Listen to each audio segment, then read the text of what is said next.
Assalamualaikum warahmatullahi wabarakatuh. Perkenalkan, nama saya Julia Priani dengan NIM 25141306 dari Fakultas Ekonomi dan Bisnis Islam, Prodi Manajemen Zakat dan Wakaf. Kelas Muzawa'ah.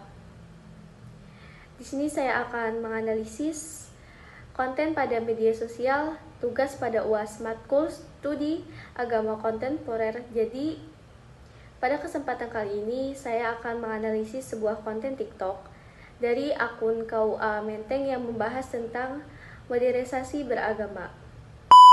Pentingnya moderasi beragama. Moderasi beragama adalah cara pandang, sikap, dan praktik beragama yang menekankan keseimbangan, keadilan, dan toleransi dalam kehidupan beragama.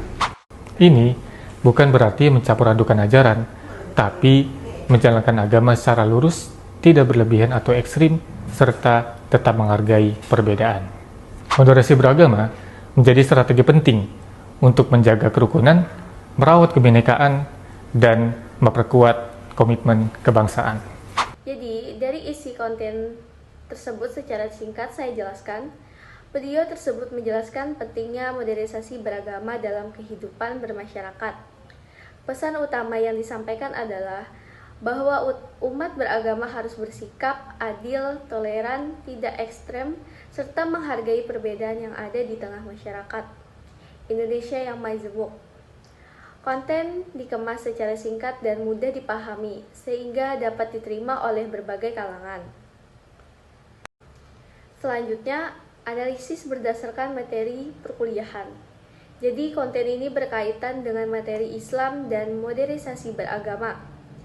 Modernisasi beragama merupakan cara pandang dan sikap beragama yang menghindari perilaku ekstrim, baik ekstrim kanan maupun ekstrim kiri. Sikap moderat ditunjukkan dengan menghormati perbedaan, menjaga kerukunan, dan tetap berpegangan pada ajaran agama tanpa merendahkan pihak lain. Jadi, Kementerian Agama juga menjadikan KUA sebagai salah satu sarana penguat modernisasi beragama di masyarakat. Melalui media sosial, pesan modernisasi beragama dapat menjangkau generasi muda dengan lebih cepat. Hal ini dapat mengikuti perkembangan teknologi tanpa meninggalkan nilai-nilai ajaran Islam. Selanjutnya ada dampak positif dan negatif. Jadi, dampak positifnya menambah pemahaman masyarakat tentang pentingnya toleransi, mengurangi sikap fatalisme yang berlebihan, membantu menjaga kerukunan antar umat beragama, menjadi media edukasi keagamaan yang mudah diakses generasi muda. Sedangkan dampak negatifnya, sebagai orang dapat salah satu memahami modernisasi beragama sebagai upaya mencampur adukan ajaran agama, muncul perdebatan di media sosial yang terkadang memicu konflik pendapat. Pesan yang singkat berpotensi menimbulkan salah tafsir jika tidak disertai penjelasan lebih mendalamnya. Jadi, menurut pendapat saya pribadi, menurut saya konten ini cukup bermanfaat karena mengingatkan masyarakat bahwa Islam mengajarkan keseimbangan dan sikap saling menghormati di tengah maraknya perdebatan keagamaan di media sosial.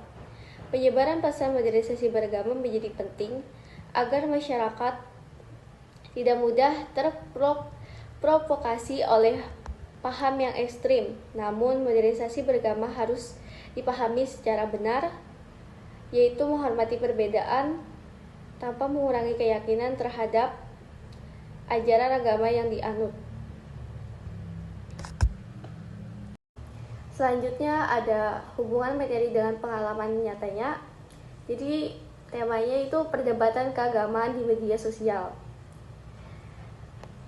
Bentuk peristiwa yang pernah saya lihat secara nyata, peristiwa yang pernah saya temui adalah adanya perdebatan di media sosial mengenai perbedaan pendapat dalam agama. Misalnya di kolom komentar TikTok atau Instagram, Sering ada pengguna yang saling menyalahkan terkait cara beribadah atau pandangan keagamaan tertentu. Bahkan ada yang sampai menggunakan kata-kata yang kurang baik sehingga menimbulkan konflik. Jadi, mengapa peristiwa tersebut dapat dikategorikan sebagai isu agama kontemporer? Peristiwa ini termasuk isu agama kontemporer karena terjadi di era digital dan melibatkan media sosial sebagai sarana penyebaran informasi keagamaan. Saat ini masyarakat sangat mudah mengakses berbagai konten agama.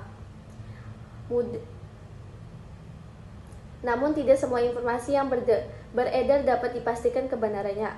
Akibatnya sering muncul perdebatan dan kesalahpahaman di tengah masyarakat.